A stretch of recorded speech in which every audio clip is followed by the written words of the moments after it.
나는 나이 든 나를 만나지 않기로 결심했다.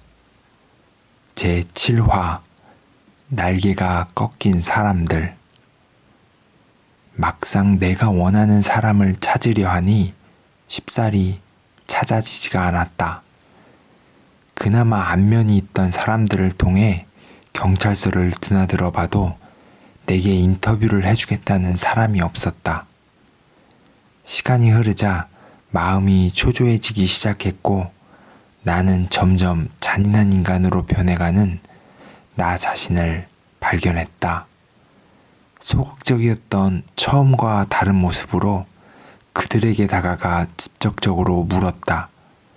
다리 중간에 서서 저 멀리를 바라본다든지, 다리 아래 흐르는 강물을 바라보는 사람들, 목적 없고 의미 없는 표정을 지으며 멍하니 앉아있는 사람들, 그런 사람들이 내 목표가 되었다. 처음에는 이리저리 돌려가며 말했지만 괜한 오해만 더 살 뿐이었다. 특히나 여자들에게는 변해버린 나의 외모는 마치 연쇄살인마 혹은 간간범처럼 보였다. 외모가 주는 힘은 생각보다 더 어마어마해 여자들에게는 다가갈 수 없을 정도였다. 대부분의 여성들은 언제 죽음을 생각했냐는 둥 나의 외모에 공포를 느끼며 다시금 현실로 돌아가곤 했다. 혹시 자살하실 거예요? 결국 직접적으로 물어볼 수밖에 없었다. 하지만 또 대부분의 사람들은 그런 나를 미쳤다고 생각했고 경멸하는 눈초리로 쳐다보는 사람도 많았다. 물론 처음에는 아주 큰 비밀을 들킨 듯 당황했지만 더 이상 숨길 수 없는 자신의 마음을 화를 내며 애써 감추려 했다. 나는 그들이 정말 화가 나서 그러는 것이 아니란 것을 알고 있다. 그런 경우 재빨리 그 자리를 빠져나오는 것이 최선의 선택이다. 나의 가장 큰 실수는 새로운 세상으로 가려는 사람들을 서울 하늘 아래서만 찾으려 했던 것이다. 내가 그녀의 이야기를 알게 된 건 아주 가까운 곳에서부터였다. 다른 성향을 가진 잡지사의 두 여자는 어린 시절부터 같은 동네에 살았는데 대학 졸업 후 똑같이 고향으로 다시 돌아와 같은 곳에서 일하고 있었다. 둘 다 그리 다정한 성격의 소유자는 아니었기 때문에 나와 대화할 일이 없었고 나는 주로 그들의 대화를 엿듣는 시기였다. 그들도 그리 수다스럽지 않았지만 대화가 한번 시작되면 걷잡을 수 없었다. 하루는 그들의 동네에서 일어난 작은 일에 대해 열띤 수다를 이어가고 있었다. 종합해보자면 40년 가까이 살아온 부부의 이혼에 대해 말하고 있었는데 나쁜 놈은 아저씨고 불쌍한 여자는 그 아줌마였다. 아저씨는 다방 직원과 바람이 나서 아줌마 몰래 딴 살림을 차렸는데 세상에 비밀이 없듯이 불륜관계가 발각되었다. 하지만 아저씨는 빌어도 될까 말까한 상황에 오히려 수십 년을 함께 살아온 아줌마에게 이혼을 요구했다는 것이다. 마치 잘됐다는 것 마냥 말이다. 두 사람은 오랫동안 알아온 아저씨의 추악한 행태에 단단히 화가 난 듯했다. 그리고 결정적으로 아줌마가 자살을 시도했다는 사실이었다. 나는 사막에서 오아시스를 찾은 듯 기뻤다. 저기요. 제가 그분을 좀 만날 수 있을까요? 나의 갑작스러운 부탁에 두 여직원은 동시에 인상을 구기며 나를 쳐다봤다. 연락처는 얻을 수 없었지만 두 사람을 따라가 그녀가 머물고 있는 집의 위치를 어렵지 않게 알아낼 수 있었다. 그러나 나는 쉽사리 용기를 내지 못하고 며칠 동안 그 동네를 서성이다 돌아가기를 반복했다. 그리고 얼마 후 다시금 용기를 내어 그녀가 살고 있는 집으로 찾아갔다. 집 앞마당 한쪽 구석에 있는 작은 돌 위에 50대 아주머니가 앉아 있었다. 짧은 뽀글이 아줌마 파마에 까맣게 그을린 얼굴, 그리고 굳은 농사일로 변해버린 굵은 손가락 마디마디. 언뜻 봐도 전형적인 시골 아줌마의 모습이었다. 저 말씀 좀 물을게요. 여기 그 이혼하신 아주머니가 살고 계신다는데 맞나요? 그게 난데? 죄송합니다. 저는 그냥 여기 동네분인 줄 알고. 뭐 동네가 다 아는데 여기는 비밀이 없어. 아니 그나저나 총각은 누구신지. 저는 읍내에 있는 여성 매거진이라는 잡지사에서 일하고 있는 박윤재라고 합니다. 아, 거기 알지. 거기 만식이네 큰딸 다니지 않나? 네, 맞습니다. 두 여직원 중 누구인지 알 수 없지만 둘 중에 한 명이 만식이네 집 큰딸이 확실했으니 그렇다고 대답했다. 근데 무슨 일로 거기서 날 찾지? 아, 그쪽에서 찾는 건 아니고요. 제가 아주머니 이야기를 기사로 쓰고 싶어서요. 아이고, 말도 안 되는 소리 하지 마. 동네 창피하게 그 무슨 짓이야. 아주머니는 손사래를 치며 강하게 거부했다. 이혼에 대한 건 아니고요. 전 다른 이야기를 쓰고 싶습니다. 스스로 목숨을 끊으려고 하신 거 맞죠? 저는 그 이야기에 대해서 쓰고 싶습니다. 내 말에 아주머니의 얼굴은 급격히 굳어지며 어두워졌다. 죄송합니다. 그게 말이야. 그때는 내가 너무 성질나서 제정신이 아니었지.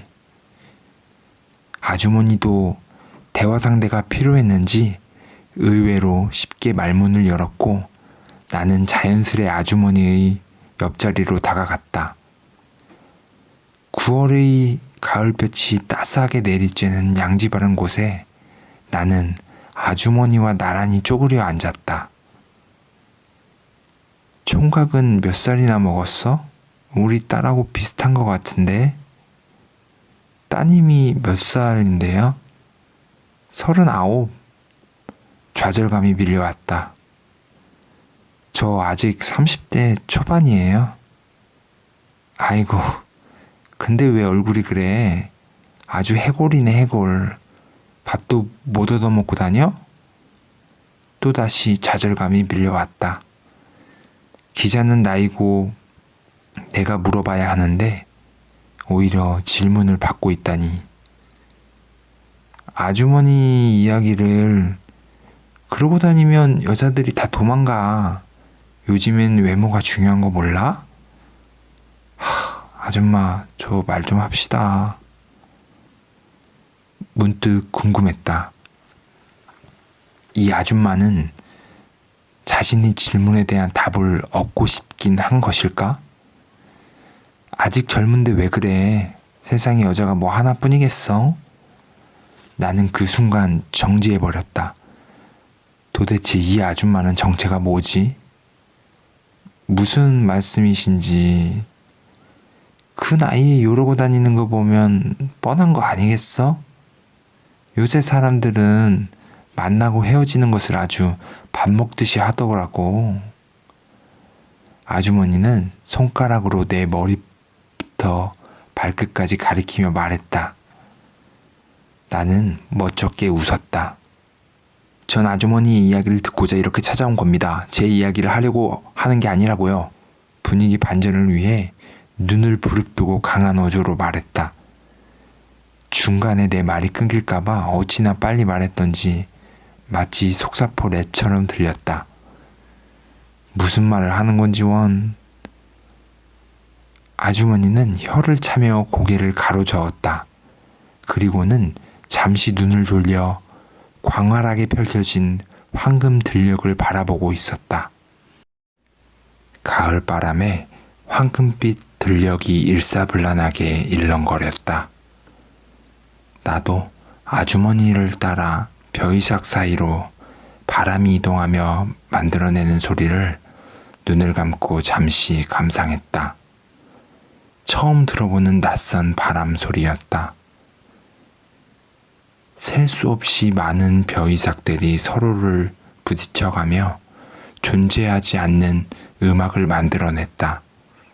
마음의 안정이 되는 기분이었다. 참 오래됐네. 뭐가요? 내가 그 사람을 처음 만난 게 말이야. 나는 살며시 고개를 끄덕였다. 다방에서 그 사람을 만났는데 내 눈치를 한번 봤다. 그때는 선을 자주 봤으니까. 사실 그전에도 나 좋다는 사람이 많았거든. 다시 내 눈치를 보며 말했다. 지금은 많이 변했지만 그땐 꽤 괜찮은 편이었어. 눈도 크고. 아주머니는 수줍게 웃으시며 말했다. 실제로 진한 쌍꺼풀 두 눈이 유독 크고 눈동자가 맑아 보였다. 그때의 추억 때문일까? 아주머니 눈이 초롱초롱했다. 근데 쉽게 내 마음이 열리지 않았던 거지. 그때까지만 해도 내가 눈이 조금 높았거든. 그 사람을 만났는데 여전히 내 마음은 열리지 않았고 나는 빨리 그 자리를 마무리 짓고 싶은 마음뿐이었어. 그래서 대충 차 한 잔 마시고 그만 가겠다고 말하며 일어섰는데 글쎄 이 사람의 표정이 왠지 슬퍼 보이는 거야. 하지만 난 그대로 일어나 밖으로 나가버렸지. 나는 아무런 말 없이 집중해서 아주머니의 말을 듣고 있었다. 밖으로 나가서 길을 걷다 보니 발걸음이 너무 무겁더라고. 그 사람이 신경 쓰였던 거야. 도저히 안 되겠어서 뒤돌아서 다시 다방으로 들어갔는데 여전히 그 자리에 앉아있는 그 사람의 뒷모습을 보는 순간 마음이 혼란스럽더라고. 내가 뭐 대단한 여자도 아닌데 왜 저 사람에게 모질게 대했을까 하는 생각이 들더라니까. 그래서요? 그래서 뭐 다시 자리로 앉았지. 그 사람 얼굴을 보는 순간 이 남자는 내가 아니면 안 될 것 같더라고. 집에 가서도 그 사람의 뒷모습이 자꾸 떠오르는 거야. 아주머니는 잠시 말을 멈추고 다시 황금 들녘을 바라보고 있었다. 한 논에서는 벌써 이른 수확이 시작되고 있었다. 그렇게 2달도 채 안 돼 결혼했고 이곳으로 와서 살게 된 거지. 많이 사랑하셨나 봐요. 사랑? 아이고, 뭐 우리 같은 세대 사람들이 사랑이 뭔지는 아나. 그냥 서로 마음에 들면 결혼하고 그런 거지. 그 시대에 열심히 살지 않은 사람은 없겠지만 우리도 참 열심히 살았어. 그 사람은 농사 짓고 나는 공장에 다니며 애들 키우고 시어머니까지 모시고 살았지. 생각해보면 하루가 참 어떻게 가고 1년이 어떻게 갔는지도 모르게 10년 그리고 지금까지 온 거야.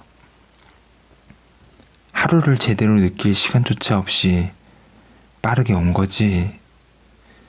애들은 잘 자랐어요? 아이, 그럼. 딸 2, 아들 1, 다 시집 가서 잘 살고 있지. 좀 멀리 있어서 자주 찾아가지 못하지만 그래도 잘 살고 있다니 그것만으로도 참 뿌듯해. 아주머니는 행복한 미소를 지었지만 한편으로는 그리워한다는 걸 알았다. 근데 무슨 일이 있었던 거죠? 때론 내가 너무 성급하다는 걸 새삼 느낀다. 그렇게 열심히 일해서 이제 좀 살만했거든? 우리 앞으로 돈도 있고 집도 있고. 근데 그 사람한테 그런 여유가 독이 된 건지 어느 날 빨래하려고 바지 주머니를 뒤지는데 파란 알약이 있더라고. 그래서 그게 뭔지 개똥 엄마한테 물어봤어.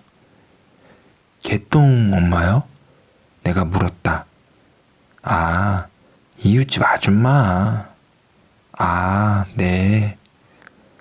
그 옆엔 내가 좀 똑똑하거든. 책도 많이 읽고. 아무튼 그랬더니 그게 뭐라더라 이름이. 그리하나? 뭐라나? 그 남자가 여자들이랑 그 짓거리 할 때 먹는 거. 아, 비아그라요? 그래, 그거라는 거야. 이상하다고 생각했지. 바람 피우고 그럴 거라고는 생각도 못했어. 여자 앞에서 좀 수줍어야지 그 양반이. 근데 자꾸 외박을 하는 거야. 그때부터 의심을 하기 시작했지. 그래서 어떻게 됐어요? 내가 참 미련하지만 나는 아닐 거라고 생각했어.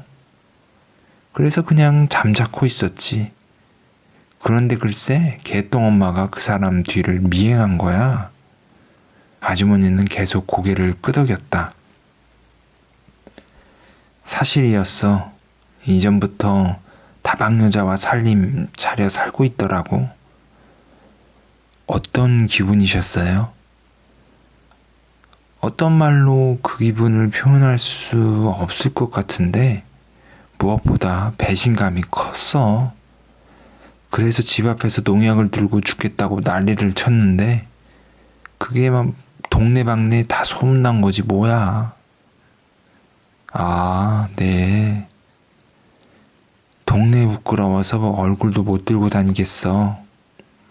근데 그게 거기까지 소문이 난 거요? 아니 뭐 어쩌다 보니 알게 됐어요. 그러니까 빨리 죽어야 돼. 이 나이에 온갖 망신 다 당하고. 이혼하신 거예요? 했지. 해달라고 하는데 어쩌겠어. 눈 한마치기 받고 집 나왔지 뭐. 나왔는데 막상 갈 데가 있나? 아이들한테 갈 수도 없는 노릇이고. 그래서 여기 빈집에 잠깐 살고 있는 거야. 앞으로 다른 계획은요? 계획? 그런 게 뭐 있겠어? 이 나이에 뭘 할 수 있어. 그냥 있다가 가는 거지 뭐. 잠시 후 담담히 말하시던 아주머니는 갑자기 새까맣고 두꺼운 손으로 눈물을 훔치셨다. 손주의 재롱을 보며 아름다운 노년을 보내야 할 나이에 거리로 내몰린 50대 여인. 오랜 시절 동안 고통을 감내하며 이루어낸 모든 것들을 누릴 자격을 강제로 빼앗겨버린 가여운 여자. 하지만 난 담담했다. 누군가의 상처를 어루만져줄 작은 여유조차 내겐 없으니까. 내가 주책 없지. 기자 총각한테 무슨 짓이야 이게. 이제 그만 가봐. 내일 또 와도 돼요? 오늘은 허락받고 왔나? 근데 또 와서 뭐하게? 더 이상 해줄 말도 없는데. 그냥요. 더 이야기하고 싶어서요. 아주머니는 허락도 거절도 하지 않고 애매모호하게 고개를 살짝 끄덕인 후 집으로 들어가셨다. 나는 나의 집으로 향했다. 매일 밤 차가운 현관문을 열 때면 이런 생각을 한다. 과연 내가 내일 아침 이 문을 열고 다시 나올 수 있을까? 하지만 나는 내게 아무 짓도 하지 않았다. 그저 방관할 뿐이다. 다음날 오후 나는 아주머니 집을 다시 방문했다. 하지만 아주머니의 모습은 보이지 않았다.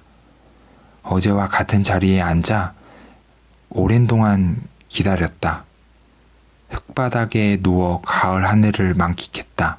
오랜만에 마음이 착 가라앉는 기분이었다. 오후가 되었지만 아주머니의 모습은 보이지 않았다. 혹시 벌써? 궁금하기도 했고 불안한 마음도 들었다. 나는 갑자기 그 남자를 만나고 싶었다. 그 남자의 이야기도 들어보면 더 좋을 것만 같았다. 바로 옆 동네이기 때문에 걸어서 어렵지 않게 갈 수 있었다. 물어물어 그 남자 집 앞에 도착했다. 집 앞마당에는 할머니가 나와 큰 나무 그늘 아래 의자 하나를 두고 앉아 계셨다. 나는 고개를 끄덕이며 인사를 했지만 할머니는 아무런 미동도 없이 전방만 주시했다. 큰 창을 통해 거실이 보였지만 아무도 보이지 않았다. 할머니 집안에 누구 있어요? 내가 다가가 묻자 할머니는 고개를 가로저었다. 다들 어디 갔어요? 침묵. 식사는 하셨어요? 침묵. 배고프세요? 할머니는 마침내 고개를 끄덕였다. 나는 주머니에 있던 초코파이 하나를 꺼내 할머니에게 드렸다. 할머니는 배가 고팠는지 맛있게 드셨다. 잠시 후 마당으로 오래된 은색 갤로퍼 한 대가 들어왔다. 누구세요? 차에서 내린 여자가 물었다. 나이는 40대 후반, 화장은 50대, 복장은 촌스런 30대 스타일, 머리는 90년대 노는 아줌마 스타일. 아줌마가 가까이 다가오자 진한 싸구려 화장품 냄새가 났다. 50대 남자도 따라 내렸다. 50대 후반의 얼굴은 새까맣게 그을렸고 어울리지 않는 보라색 셔츠를 바지 깊숙이 쑤셔넣고 산지 며칠밖에 안 되어 보이는 새하얀 운동화를 신고 있었다. 저는 잡지사 기자고요. 아저씨께 몇 가지 여쭤볼 게 있어서요. 기자가 왜 왔냐며 따질 것 같은 모습의 여자는 귀찮은 듯 할머니를 모시고 집 안으로 들어가 버렸다. 무슨 일 때문이요? 나는 있는 그대로 모두 설명했고 기사로 쓰고 싶다고 말했다. 의외로 아저씨는 아무렇지 않은 듯했다. 그리고 아주머니에게 너무도 미안하다고 했다. 하지만 그 미안함은 바람을 펴서가 아니라 자신에게 그리고 가족에게 지금까지 희생한 것이 미안하고 불쌍하다고 했다. 나도 알지. 내가 나쁜 놈이라는 걸. 하지만 어쩌겠어. 나는 더 이상 그 사람을 사랑하지 않는데. 그 사람을 잡아두면 안 되는 거였는데. 이봐요. 그걸 말이라고 해? 당신은 당신의 인생을 구해준 사람 등에 칼을 꽂은 거야. 당신이 사람이라면 저 개도 사람이야. 나는 너무 화가 나 갑자기 소리를 지르며 그를 노려봤다. 생각해보면 그 입장에서는 그렇게 말하는 것이 최선이었을 것이다. 하지만 아주머니의 배신감이 그 순간 내게도 느껴졌던 것일까? 나는 괜스레 화가 났다. 큰 소리에 그의 새로운 부인이 달려나와 그와 나의 사이를 가로막았다. 그리고 말했다. 당장 꺼져. 당신 안 그러면 경찰 부를 거야? 나는 순순히 물러섰다. 화가 났지만 이내 이성을 찾았다. 두 사람은 손을 잡고 다정하게 집 안으로 들어갔다. 그래, 행복하고 잘 먹고 잘 살아라. 나는 한숨을 푹푹 내쉬며 그곳에서 재빨리 빠져나왔다. 나는 다음날 아주머니를 만나러 다시 갔다. 하지만 여전히 아주머니의 모습이 보이지 않았고 그 후로 일주일 동안 매일같이 찾아갔지만 허탕만 치고 돌아왔다. 아무래도 아주머니는 더 이상 이 세상에 존재하는 사람이 아닐 거라는 생각이 들었다. 그렇게 포기해야겠다고 생각할 무렵 마지막으로 다시 찾아간 그곳에서 전처럼 마당에 앉아 계신 아주머니를 발견했다. 아주머니! 나는 반가움에 소리쳤다. 아이고, 또 왔네. 어디 갔다 오셨어요? 제가 얼마나 많이 찾아왔는지 아세요? 고향 좀 다녀왔지. 아버지 어머니 뵌 지가 너무 오래되었더라고. 지금 아니면 다시 뵐 수 없을 것 같아서 산소에 술도 한 잔 따라드리고 오랜만에 이야기도 하고 왔지. 그나저나 늙은이 자꾸 찾아와서 뭐하게 해? 더 이상 할 말도 없다니까. 아직 기사가 완성이 안 돼서요.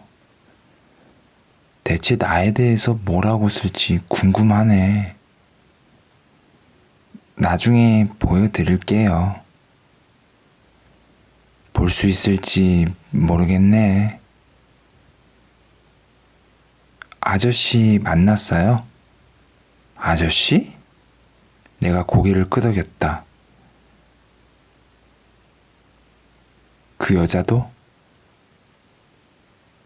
네. 예쁘지? 꾸민다고 다 예쁜 건 아니잖아요. 그래도 예쁘다고 그러던데. 누가 그래요? 내 눈엔 아주머니가 좀 더 나은 것 같은데요? 에이, 그런 말 마라. 진짠데?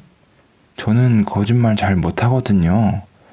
물론 그 여자가 잘 꾸미니까 아저씨들이 그 화려한 화장품과 옷들에 착각해 섹시하다고 느끼는 거지 얼굴 이목구비만 보면 그리 예쁘지 않더라고요. 말이라도 고마워. 어쨌든 이제 나와는 상관없는 사람들이니까. 맞아요. 그 사람도 아주머니가 새로운 인생을 살았으면 좋겠대요. 새로운 인생? 아주머니가 웃으셨다. 다 늙은 아줌마한테 새로운 인생이 어딨겠어. 일할 것도 없고 대화할 사람도 없는데. 저랑 대화하고 있으시잖아요, 지금. 에이, 총각은 그 글인가 뭔가 다 쓰면 더 이상 찾아보지 않을 사람이잖아. 나는 아니라고 말할 수 없었다. 그 사람은 잘 먹고 잘 사는데 아주머니는 죽을 생각이나 하는 게 너무 불공평하잖아요. 총각도 내 입장이면 어쩔 수 없다는 걸 알게 될 거야. 말로는 무슨 말을 못 하겠어. 하지만 정작 살아가는 건 나라고.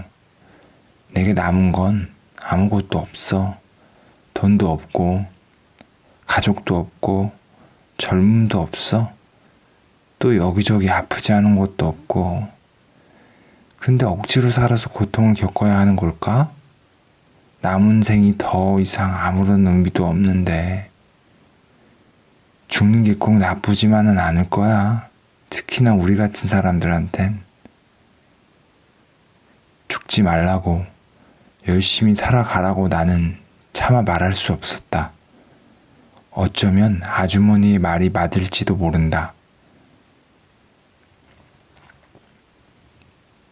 그나저나 밥은 먹고 다니기는 하는 거야? 어떻게 얼굴이 사람 얼굴 같지 않네. 나보다 먼저 죽을 것 같아. 아주머니의 시선을 피해 나는 슬쩍 고개를 돌렸다. 단지 시선을 다른 곳으로 피했을 뿐이다. 보지 않는다고 달라지는 건 없다. 그런 내가 다른 내가 되는 것도 아니고. 밥이나 먹고 가. 아니, 괜찮습니다.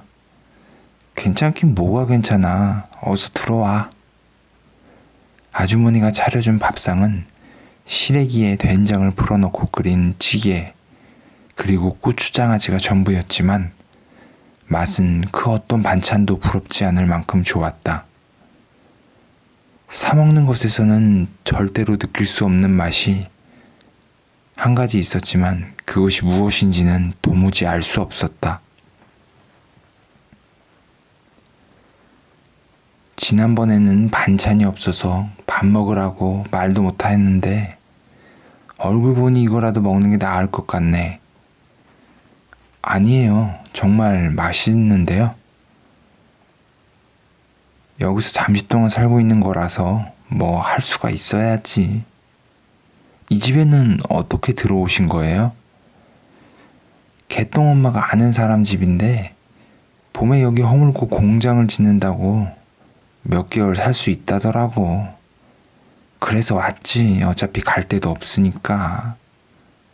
그럼 앞으로 어떻게 하실 거예요? 에이, 쓸데없는 소리 하지 말고 어서 밥이나 먹고 가. 나는 다음 날 다시 찾아왔다. 그리고 그 다음 날도.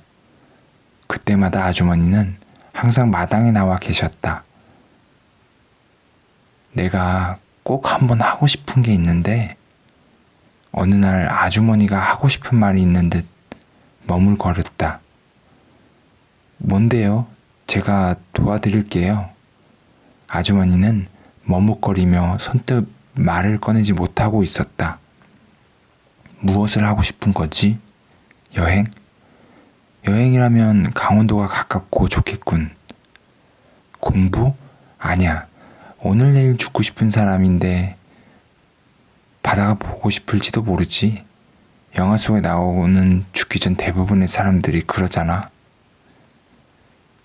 아니야. 괜한 말을 꺼냈네. 괜찮아요. 말씀해 보세요. 잠시 침묵. 여행을 하고 싶어? 예상대로였다. 어렵지 않아요. 그냥 떠나시면 돼요. 저번에 고향 다녀오셨잖아요. 그것도 어떻게 보면 여행인걸요? 여행은 여행인데 국내 말고 저기 유럽? 거기 뭐 배낭여행? 나는 당황해서 갑자기 기침을 해댔다. 전혀 예상하지 못한 답변이었다. 50대 중반 아줌마가 배낭여행이라니. 유럽 배낭여행이요? 힘들겠지? 그래, 나도 그렇게 생각했어. 아주머니는 갑자기 의기소침했다. 아니에요. 그런 뜻이 아니라 불가능한 일이란 걸 나도 알지. 꿈이었어.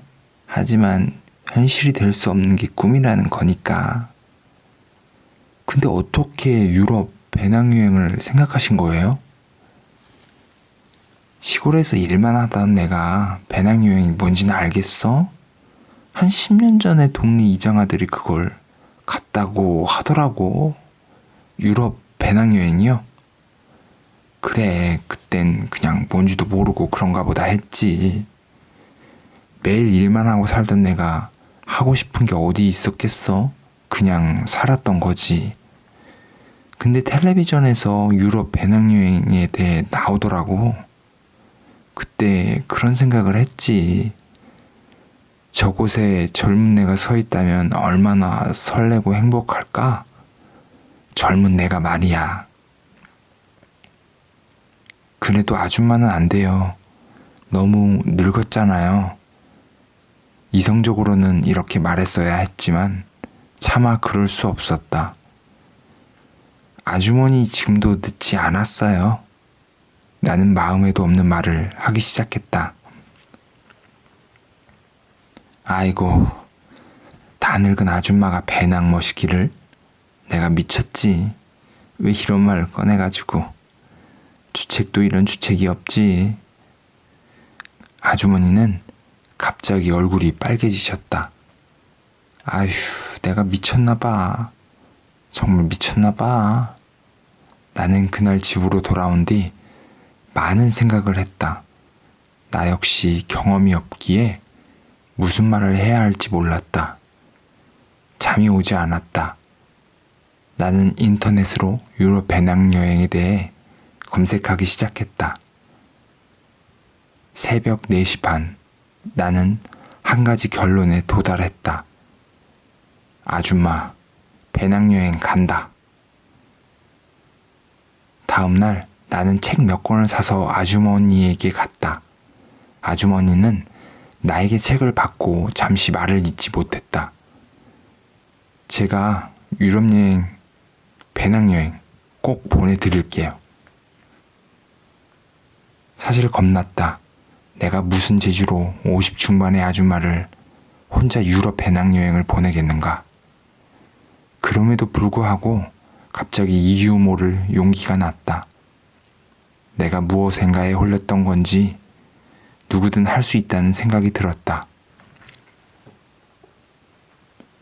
하지만 아주머니는 자신은 할 수 없다며 완강히 거부했다. 나는 화가 나 이렇게 말했다.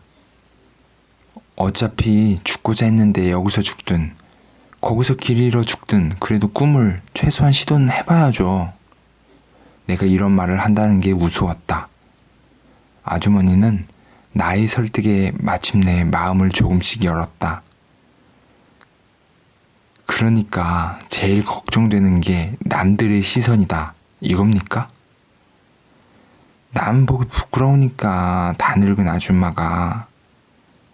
늙은 게 무슨 죄도 아니고 그 말 좀 그만할 수 없어요? 밥은 먹었어?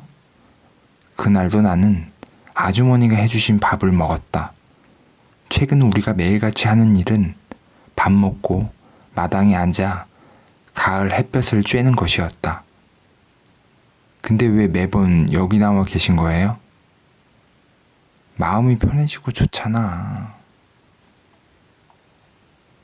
시골 사시면서 여전히 햇빛이 그리 좋으세요? 일할 때랑 다르지. 지금 뭐지 힐링이요? 그래 그거. 이제부터 저랑 공부해요. 공부해서 배낭여행 가셔야죠. 아주머니는 여전히 난색을 표했지만 나는 무조건 해야 한다고 밀어붙였다. 하지만 한편으로는 그 순간이 오지 않기를 바라고 있었는지도 모른다. 근데 가보긴 했어? 저요? 저도 못 가봤죠. 아니 왜? 그냥 그런 생각을 할 여유가 없었어요. 뭐든지 젊었을 때 해야지. 이렇게 늙어버리고 나니까 이제 할 수 있는 것들이 없었잖아. 무슨 소리세요? 유럽 배낭여행 가셔야죠. 나는 기사를 쓰는 것보다 아주머니의 여행 계획을 짜고 공부시키는 것에 더 집중을 했다. 그 사이 첫 번째 기사가 나갔다. 솔직하고 가감없이 아주머니 이야기를 쓰고 싶었다. 나는 아주머니에게 처해진 상황을 마치 연못에 살던 물고기가 갑작스레 먼 바다에 던져진 것에 비유했다. 연못으로 돌아갈 수 없는 물고기가 큰 바다에 적응하지 못하면 결국 죽을 수밖에 없다는 것을 강조했다. 스스로 목숨을 끊고자 하는 사람들을 인터뷰하는 것이 새로웠던 걸까? 아니면 자극적이었던 걸까? 사람들은 내 기사를 사서 보기 시작했다. 하지만 나의 관심은 오로지 아주머니의 유럽 배낭여행 준비였다. 생각했던 것보다도 더 진도가 나가지 않았다. 어디서부터 손대야 할지 막막했다. 아무것도 없는 대지 위에 100층짜리 건물을 올리는 것이 더 간단할지도 모를 일이다. 아주머니의 한 가지 유일한 장점이라면 단 한 번도 한국을 벗어난 적 없지만 외국에 대한 막연한 두려움이 없다는 것이었다. 내가 아주머니의 배낭여행을 준비하면서 터득한 것들이 있다. 아줌마 사용 설명서 1.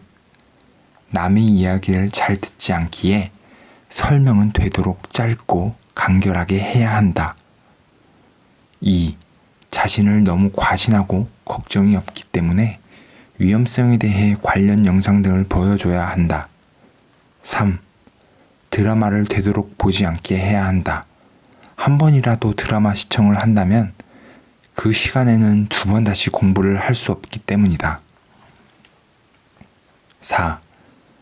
아줌마가 고집을 부린다면 그냥 모든 걸 포기해야 한다. 5. 아줌마와 논쟁은 될 수 있으면 피해야 한다. 밥 먹어야지. 아주머니는 나만 보면 이 말을 했는데 나는 도통 이해할 수 없었다. 오후 3시든 4시든 언제 봐도 항상 똑같은 말을 했기 때문이다. 하지만 나는 그 말을 들을 때마다 이상하게 마음이 편안해졌다. 그리고 그때마다 항상 밥을 먹었다. 점심을 먹고도 또 먹고 배가 불러도 무조건 먹었다. 그 이외의 시간은 배낭여행을 공부했다. 책 위주의 공부로는 절대로 이 배낭여행을 성공시킬 수 없었기에 조금은 특별한 방법을 생각해냈다.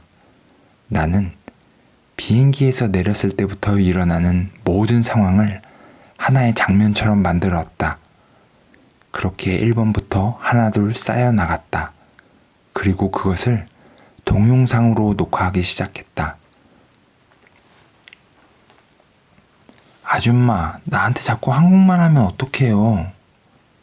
아이고, 답답하니까 그렇지. 아이고, 너무 힘들다, 이거. 나 그냥 갈게. 가서 부딪혀 보는 거지, 뭐. 가면 이것보다 몇 배 더 힘들거든요? 자, 다시 해보세요. 아주머니는 힘들어서 못하겠다는 말을 수도 없이 했지만 나름대로 꽤나 노력하고 있었다.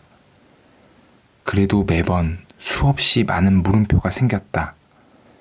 내가 지금 뭐 하는 거지?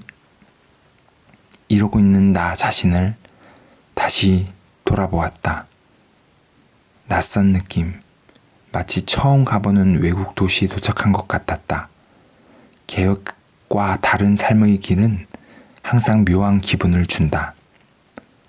그것이 또 익숙해져 버리면 그 삶이 내 것이 되어버려 다른 삶이 오히려 어색해지고 만다. 나는 점점 연기파 배우가 되어가고 있었다. 오늘 동영상 몇 번 보셨어요? 2번. 매일 최소 5번씩 보라고 말씀드렸잖아요. 그래, 알겠어. 아주머니는 항상 그렇듯 대답만 잘했다. 동영상을 만들어 그 상황에 익숙해지는 것도 중요했지만 정말 중요한 것은 건강이었다. 젊은 나이에 가는 것이 아니었기 때문에 나는 아주머니의 건강을 가장 중요하게 생각했다. 자, 오늘부터 운동을 해야 해요. 아이고, 나 원참 나 아주 건강해. 전혀 걱정 말라니까. 그래도 해야 해요. 하루에 2시간씩 걷자고요. 당장 오늘부터 시작합시다. 안 돼. 또 왜요? 이거 봐야지. 나는 힘이 빠져 고개를 푹 숙였다. 아주머니는 TV에서 방영 중인 드라마를 손으로 가리켰다. 드라마 좀 그만 보세요. 나는 이해할 수 있었다. 가만히 있으면 미쳐버릴 것 같은 마음. 그래서 어딘가에 집중을 해야 한다는 걸. 그래도 아주머니는 내 말을 은근히 잘 따라주었다. 그래서 우리는 그날부터 운동을 시작했다. 자, 얼마나 좋아요. 와, 저 노을 지는 것 좀 봐요. 깔끔하게 잘려나간 황금 들녘, 그리고 빽빽한 도시 가로등과는 다르게 듬성듬성 박혀있는 시골 가로등에 하나둘 불이 켜지고 있었다. 시골 가로등은 도시와는 다른 전구, 다른 철근을 쓰는 걸까? 유독 쓸쓸해 보인다. 걷다 보면 가로등이 사라지고 멀리 떠 있는 듯 아른거리는 불빛들에게만 의지한 채 걷는다. 너무 많이 온 거 아니에요? 그만 돌아가죠. 아이고, 젊은 사람이 참, 한 10분 왔나? 20분 왔거든요. 1시간은 걸어야지. 이 길로 가다 보면 다시 왔던 곳으로 돌아가니까 걱정하지 마. 문제는 나였지 아주머니의 체력은 걱정하지 않아도 될 듯 했다. 쉽지 않았지만 모든 것이 조금씩 나아지고 발전되어 갔다. 처음 시작은 절망적이었지만 시간이 지나자 아무것도 없었던 백지 위에 윤곽이 점차 그려지는 느낌이었다. 만리장성도 처음에는 작은 돌 하나부터 시작했을 것이다. 글을 읽는 것은 아주머니에게 아무런 문제가 되지 않았지만 여행 가이드북은 또 다른 세상이었다. 여러 숫자와 알파벳, 도시 지명들이 뒤섞여 아주머니 머릿속을 어지럽게 했다. 정말 영어 못해도 가능한 거요? 걱정 마시라니까요. 저 못 믿으세요? 아주머니는 영어가 안 되면 절대로 외국을 갈 수 없다고 생각하셨다. 영어 어렵지 않다니까요. 자, 보세요. 이거 하나면 다 돼요. 만약에 길 가다가 누군가 길을 막고 있다면 이렇게 하면 돼요. Excuse me? 그리고 외국인이 말을 시켰는데 그 상황이 이해가 되지 않는다면 Excuse me? 길을 잃어 이렇게 물어봐야 할 상황이 생기면 아무나 붙잡으면서 이렇게 얘기하면 돼요. Excuse me? 지금 장난하는 거야? 왜 계속 똑같은 말을 해? 아주머니는 내가 장난친다고 생각하셨다. 선뜻 이해가 안 되는 표정으로 내게 물었다. 아이 참, 뉘앙스 차이죠, 뉘앙스. 뉘앙스?